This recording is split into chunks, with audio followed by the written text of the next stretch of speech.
قادر قادر الکلام شاعر ہونے کے ساتھ ساتھ ایک عظیم ادیب، بالغ نظر، ناقد، نڈر صحافی، بعمل صوفی، بے باک سیاسی رہنما اور تحریک آزادی کے سچے سپاہی بھی تھے۔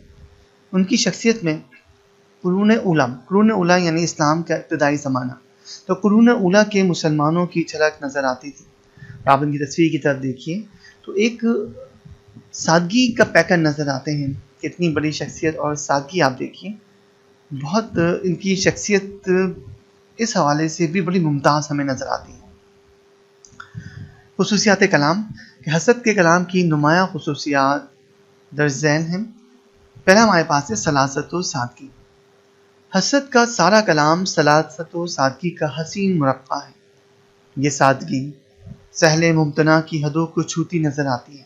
سہل ممتنع شاعری کی زبان میں ہم استعمال کرتے ہیں کہ بظاہر تو ہمیں کسی شاعر کا شعر بہت آسان لگتا ہے، ہمیں ایسا محسوس ہوتا ہے تو یہ تو بہت سامنے کی بات ہے، سیدھی سی بات ہے، بہت سیدھے الفاظ میں گئی، سیدھے سادھے الفاظ میں گئی ہے، ہم بھی ایسا کر سکتے ہیں۔ لیکن جب اس سادگی کو حاصل کرنے کی کوشش کرتے ہیں تو پتہ چلتے ہیں تو یہ تو بہت ہی مشکل کام ہے۔ تو یہ ایک رنگ، ایک پہلو جو ہے یہ سہل ممتنع کہلاتا ہے۔ تو وہ ثنائے بدائے کے جال بننا پسند نہیں کرتے۔ ان کے جذبات کی معصومیت زبان کی سادگی کے رنگ میں رنگ کر دو آتشہ ہو جاتی ہے۔ حسرت نے فارسی تراکیب کا بھی بحسن و خوبی استعمال کیا ہے، لیکن سلاست و سادگی کا دامن کہیں بھی اپنے ہاتھ سے نہیں چھوڑا۔ اب دیکھیے کچھ اشعار ان کے کلام سے ہم نے انتخاب کیے ہیں، اور میں نے پہلے بھی کہ جو شعراء کرام تھے ان کی شاعری اور تبصروں کے درمیان یہ بات آپ کے گوش گزار کی کہ میں کافی زیادہ اشعار کا انتخاب کرتا ہوں، لیکن آپ ان میں سے کم دو اشعار ضرور اپنے، جب آپ تبصرے کا سوال آپ حل کریں گے تو دو آپ کم از کم ضرور لکھیں۔ دو سے زیادہ ہو جاتے ہیں بہت اچھی بات ہے، لیکن دو سے کم نہیں ہونے چاہیے۔ تو ان اشعار میں جو آپ کو زیادہ اچھے لگتے ہیں، جو آپ کے مزاج کے مطابق ہیں، آپ کو زیادہ متاثر کرتے ہیں، تو انہیں یاد کرنا بھی آپ کے لیے آسان ہوگا، تو آپ اس حوالے سے خود انتخاب کر سکتے ہیں۔ کیا کہوں تم سے مدعا کیا ہے، کاش میں خود ہی جانتا ہوتا۔ پوچھتے ہیں وہ جانثاروں کو، تم بھی حسرت اٹھو سلام کرو۔ رات کی بات کا مذکور ہی کیا، چھوڑیے رات گئی بات گئی۔ یہ تو ضرب المثل بن گیا ہے۔ تجھ کو پاسے وفا ذرا نہ ہوا، ہم سے پھر بھی تیرا گلا نہ ہوا۔ کٹ گئی احتیاط عشق میں عمر، ہم سے اظہار مدعا نہ ہوا۔ ایسے بگڑے کہ پھر جفا بھی نہ کی، دوستی کا بھی حق ادا نہ ہوا۔ اب دیکھیے ہم نے اشعار کے ساتھ یہ شعر کی علامت لگائی ہوئی ہے، لیکن یہاں پر ایک ہی لگائی ہے، اصل میں ایک ہی غزل کے 3 اشعار لکھے ہوئے ہیں، انفرادی الگ الگ نہیں لیے، تو صرف ایک ہی مرتبہ میں نے اس علامت کا استعمال کیا ہے۔ اگر یہ الگ الگ غزلوں سے ہم انتخاب کرتے ہیں، انفرادی اشعار ہوتے تو پھر ہم یقیناً اس کے ساتھ الگ الگ یہ علامت کا استعمال کرتے ہیں۔ احیائے رسم عاشقی۔ حسد کا سب سے بڑا کارنامہ سچی رسم عاشقی کا احیاء ہے، یعنی اس کا ایک بار پھر آغاز ہے۔ اردو شاعری کا روایتی محبوب ایک رندے بازاری سے زیادہ کچھ نہیں ہے۔ یہ ایک حقیقت ہے، اور بعض لوگوں نے اعتراض کیا اور بالکل ٹھیک کیا کہ اگر آپ بہت سارے شعراء میں ان کے جو محبوب کا تصور ہے، جو ان کا عشق کا تصور دیکھیں تو لگتا ہے کہ سارے شعراء کا جو محبوب ہے وہ کوئی ایک ہی شخصیت نظر آتی ہے، بڑا ایک نمایاں مصنوعی سا ایک ہمیں شخصیت نظر آتی ہے۔ لیکن اس حوالے سے حسرت موہانی نے اردو ادب میں ایک بہت بڑا اضافہ کیا۔ وہ کیا تھا؟ دیکھیے تو اردو شاعری کا روایتی محبوب ایک رندے بازاری سے زیادہ کچھ نہیں ہے، جو اپنے عشاق کی تعداد میں اضافہ ہوتے دیکھ کر خوش ہوتا ہے اور ان پر ظلم کے نئے نئے پہاڑ توڑتا ہے۔ حسرت نے اردو غزل کو ایک جیتے جاگتے، شرماتے لجاتے محبوب سے روشناس کرایا ہے، جس کی چوڑیوں کی کھنک، قدموں کی چاپ اور چہرے پر چھائی حیا کی سرخی حسرت کے کلام کے رگ و پے میں سمائی ہوئی ہے۔ حسرت کا عشق 4 دیواری میں پروان چڑھتا ہے، شرم و حیا کے رنگوں سے سجا اور دھیمے دھیمے جذبوں کی آنچ لیے عشق کا یہ روپ اردو شاعری میں حسرت ہی کی عطا ہے۔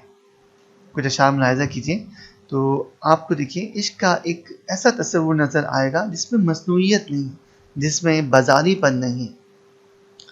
وہ شرمائے بیٹھے ہیں گردن جھکائے، غضب ہو گیا ایک نظر دیکھ لینا، نہ بھولے گا وہ وقت رخصت کسی کا، مجھے مڑ کے پھر ایک نظر دیکھ لینا، وہ شرمائی صورت وہ نیچی نگاہیں، وہ بھولے سے ان کا ادھر دیکھ لینا۔ دیکھیے ایک اور غزل سے شعر کا انتخاب ہے کہ عشق میں جان سے گزر جائیں، اب یہی جی میں ہے کہ مر جائیں، شب وہی شب ہے دن وہی دن ہے، جو تیری یاد میں گزر جائے، دیکھنا بھی تو انہیں دور سے دیکھا کرنا، شیوائے عشق نہیں حسن کو رسوا کرنا، حال کھل جائے گا بے تابی دل کا حسرت، بار بار آپ انہیں شوق سے دیکھا نہ کریں۔ جمالیاتی عنصر یعنی جو خوبصورتی جمال خوبصورتی کے لیے استعمال کرتے ہیں، تو جمالیاتی عنصر حسرت کی شاعری جمالیات میں رچی بسی ہوئی ہے، وہ حسن کے سحر میں معاف کیجیے گا حسن کے سحر میں کھو سے جاتے ہیں۔ اصل میں سحر جو ہم زیر سے پڑھتے ہیں یہ جادو کے لیے استعمال کیا جاتا ہے، اور سحر جو زبر سے پڑھتے ہیں وہ صبح کے لیے استعمال کیا جاتا ہے۔ تو وہ حسن کے سحر میں کھو سے جاتے ہیں اور پھر حسن کی تصویریں تمام تر جزیات سمیت اپنے اشعار میں کھینچ دیتے ہیں۔ حسن کی ہر ادا ہر انداز ان کے کلام میں اپنے جوبن پر نظر آتا ہے۔ روشن جمال یار سے ہے پیرہن تمام، دہکا ہوا ہے آتش گل سے چمن تمام، اللہ نے جس میں یار کی خوبی کے خود بخود، رنگینیوں میں ڈوب گیا پیرہن تمام، لایا ہے دل پر کتنی خرابی اے یار تیرا حسن شرابی، پیراہن اس کا سادہ و رنگین یا عکس میں سے شیشہ گلابی، پھرتی ہے اب تک دل کی نظر میں کیفیت اس کی وہ نیم خوابی، ایک بر کے تباں ہے کہ تکلم ہے تمہارا، ایک سار ہے لرزاں کہ تبسم ہے تمہارا۔ یہ سحر پڑھیں گے زبر سے صبح کے لیے استعمال کیا گیا۔ ندرت ادا ندرت انفرادیت نیا پن اچھوتا پن، تو جانے پہچانے جذبات و احساسات بھی حسرت کی شاعری میں منفرد لب و لہجے میں ادا ہوتے ہیں، جس میں بظاہر کچھ نیا نہیں ہوتے ہوئے بھی ایک نیا پن ضرور محسوس ہوتا ہے۔ ان کے کلام کی یہ انفرادیت حسرت کی ندرت ادا کی دین ہے، جو اپنے قارئین کو محو کر دیتی ہے۔ کچھ اشعار ملاحظہ کیجیے کہ اس نے دیکھا تھا کس نظر سے مجھے، دل میں گویا سما گئیں آنکھیں، ہو کے نادم وہ بیٹھے ہیں خاموش، صلح میں شان ہے لڑائی کی، خود ہے اقرار انہیں اپنی ستم گاری کا، پھر بھی اصرار ہے مجھ سے کہ میں ایسا نہ کہوں، نہیں آتی تو یاد ان کی مہینوں تک نہیں آتی، مگر جب یاد آتے ہیں تو اکثر یاد آتے ہیں۔ اور اگلا شعر ضرب المثل، ایک خرد کا نام جنوں پڑ گیا، جنوں کا خرد، جو چاہے آپ کا حسن کرشمہ ساز کرے۔ اصل میں اس شعر کے کئی پہلو ہیں، کئی جہتیں ہیں، اور مختلف اگر کانٹیکس الگ ہے تو اس کے معنوں میں ایک اور خوبصورتی اور ایک نیا پن کا جو ہے وہ اضافہ ہو جاتا ہے۔ عارفانہ رنگ یعنی کچھ تصوف کا رنگ بھی ہمیں کی شاعری میں ملتا ہے، لیکن اس رنگ کو بھی انہوں نے ایک الگ ہی انداز سے پیش کیا ہے۔ حسرت کی طبیعت میں ایک بڑا واضح تنوع موجود تھا، ان کی زندگی میں شریعت کی پیروی کا رنگ بھی غالب تھا۔ وہ مولانا شاہ عبدالرزاق فرنگی محل سے انتہائی عقیدت رکھتے تھے۔ شریعت و طریقت کے پابند اس انسان کی زندگی بھی سادگی کا قابل رشک نمونہ تھے۔ شریعت کی اس پابندی اور طریقت سے گہری وابستگی نے ان کے کلام میں عارفانہ رنگ بھی بھر دیا ہے۔ یہ عارفانہ رنگ بھی عشق و محبت ہی کی زبان میں جلوہ گر ہے۔ یعنی پہلی نظر میں تو ہمیں یہ رومانوی اشعار ہی نظر آتے ہیں، لیکن تھوڑا سا جب ہم غور کرتے ہیں تو ہمیں لگتا ہے کہ یہاں سے تو بظاہر جو رنگ ہمیں پہلی نظر میں نظر آیا، اس کے پس پشت ایک بہت گہرائی کا عامل ایک اور رنگ موجود ہے، ایک اور راستہ اس شعر کے ذریعے سے ہمیں آگے بڑھتا ہوا نظر آتا ہے۔ سیاہ کار تھے باصفا ہو گئے ہم، تیرے عشق میں کیا سے کیا ہو گئے ہم، ہر حال میں رہا جو تیرا آسرا مجھے، مایوس کر سکا نہ ہجوم بلا مجھے، ہم کیا کریں نہ تیری اگر آرزو کریں، دنیا میں اور کوئی بھی تیرے سوا ہے کیا، چھپ کے اس نے جو خود نمائی کی، انتہا تھی یہ دل ربائی کی، طرب عادت نہیں اہل رضا کی، یہ لفظ تھی زبان مدعا کی۔ رنگ سیاست۔ حسرت میدان سیاست کے بھی مرد مجاہد تھے، زمانہ طالب علم ہی سے عملی سیاست سے وابستہ ہو گئے تھے، اپنی سیاسی نظریات کا برملا اظہار بھی کرتے رہے اور نتیجتاً قید و بند کی صعوبتوں سے بھی بارہا گزرنا پڑا، لیکن پائے استقامت میں ذرا بھی لغزش نہیں آئی۔ انگریزوں کی غلامی کا طوق گلے سے اتارنے کی تڑپ اور سرمایہ دارہ نظام کے شکنجے سے نجات کا خواب ان کی شاعری کا ایک نمایاں پہلو ہے۔ اچھا ہے اہل مغرب کیے جائیں سختیاں، پھیلے گی یوں ہی شورش حب وطن تمام۔ ہم قول کے صادق ہیں اگر جان بھی جاتی، واللہ کبھی خدمت انگریز نہ کرتے۔ نہ سرمایہ داروں کی نفرت رہے گی، نہ حکام کا جور بیجا رہے گا۔ زمانہ وہ جلد آنے والا ہے جس میں کسی کا نہ محنت پہ دعویٰ رہے گا۔ اچھا ہوا کہ خاطر حسرت سے مٹ گئی ہے بس ایک جو خطرہ دار و رسن میں تھے۔ ربط و تسلسل۔ غزل پر رضا خیالی کا الزام بڑی شد و مت سے لگایا جاتا ہے، گو کہ خیالات اور مضامین کا یہ تنوع غزل کی خامی نہیں بلکہ خوبی ہے۔ رنگ برنگ گلدستہ یکساں رنگ و روپ کے حامل گلدستے کے مقابلے میں زیادہ خوبصورت اور زیادہ جاذب نظر ہوتا ہے۔ بہرحال حسرت کی بے شمار غزلیں ایک موڈ اور ایک مزاج کی بھی ہیں، یعنی مسلسل غزلیں۔ اب ان غزلوں سے ہم نے مطلوع کا انتخاب کیا ہے۔ اب جب آپ اگر یہ پوری غزلیں پڑھیں تو آپ کو ایک ہی رنگ، ایک ہی موڈ، ایک ہی مزاج آغاز سے اختتام تک نظر آئے گا، تو ایسی غزلیں مسلسل غزلیں کہلاتی ہیں۔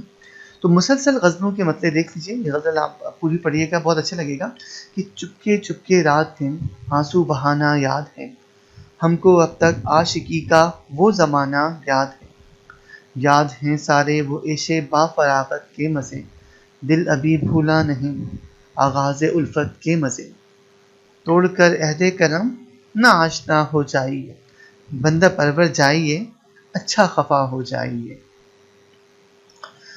معاملہ بندی ایک بہت مشکل مرحلہ اگر کوئی شاعر اس حوالے سے انتخاب کرتا ہے تو معاملہ بندی اردو غزل کی ایک ایسی خطرناک شاہراہ ہے جس پر بے احتیاطی سے اٹھایا جانے والا ایک بھی قدم روح شاعری کو ابتذال کی کیچڑ سے داغدار کر سکتا ہے۔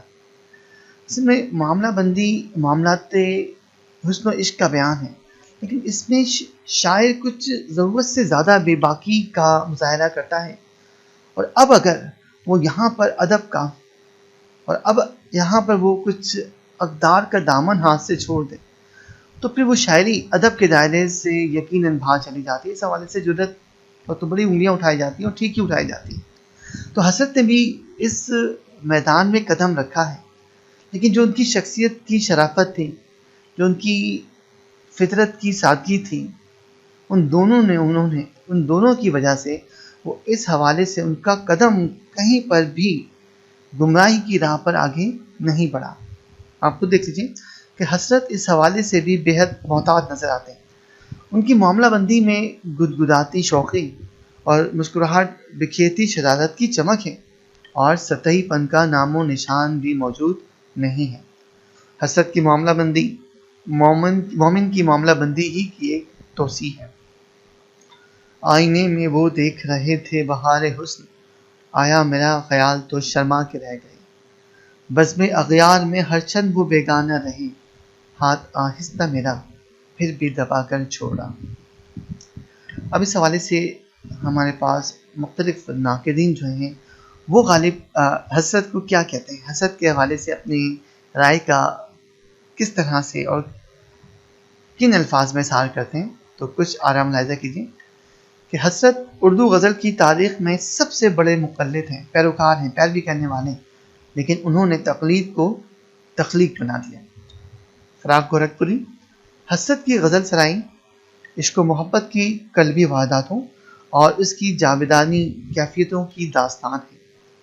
ڈاکٹر یوسف حسین خان۔ غزل کو لکھنؤ کے تصنع اور غالب کی مشکل گوئی کے کوچے سے سادگی، آسان گوئی اور حقیقت رسی کی منزل تک پھیل لانا شاعری میں حسرت کا تجدیدی کارنامہ ہے۔ علامہ سید سلیمان ندوی۔ تو امید ہے کہ آج کی اس ویڈیو لیکچر میں جو آپ نے حسرت کے کلام کا جائزہ لیا، اس پر آپ نے تبصرہ ملاحظہ فرمایا، اس سے آپ کو کافی معلومات بھی حاصل ہوئی ہوگی اور آپ کو اپنے امتحان کی تیاری میں بھی مدد ملی ہوگی۔ تو اگر آپ کو یہ لیکچر پسند آیا ہو تو آپ آج کے اس ویڈیو لیکچر کو لائک کر سکتے ہیں، ہمارے چینل کو سبسکرائب کر سکتے ہیں۔ انشاءاللہ تعالیٰ بہت جلد آپ سے اگلے ویڈیو لیکچر میں ملاقات ہوگی۔ تب تک کے لیے اجازت دیجیے۔ اللہ حافظ۔ آپ سیکنڈری اسکول کے طالب علم ہوں یا کالج کے، آپ ڈگری کلاس میں زیر تعلیم ہوں یا آپ کسی بھی پروفیشنل ادارے میں انٹری ٹیسٹ کی تیاری کر رہے ہیں، انگلش تمام ایگزامز اور ٹیسٹ کا لازمی حصہ ہے اور اب اس کی تیاری کرنا بے حد آسان ہے۔ ہمارا channel easy English by Muhammad Raees English grammar کے مشکل ٹاپکس کو بھی انتہائی آسان اور دلچسپ انداز میں پیش کرتا ہے اور ہر ٹاپک کے اختتام پر مختلف امتحانی پرچجات میں آنے والے سوالات حل کر کے بہترین عملی مشق کی سہولت بھی فراہم کرتا ہے۔ تفصیلی مطالعے اور مکمل مہارت کے حصول کے لیے ہمارے channel easy English by Muhammad رئیس کو وزٹ کیجیے۔ ہمیں یقین ہے کہ آپ ہمارے تعلیمی معیار اور دلکش پیشکش کو ضرور پسند کریں گے۔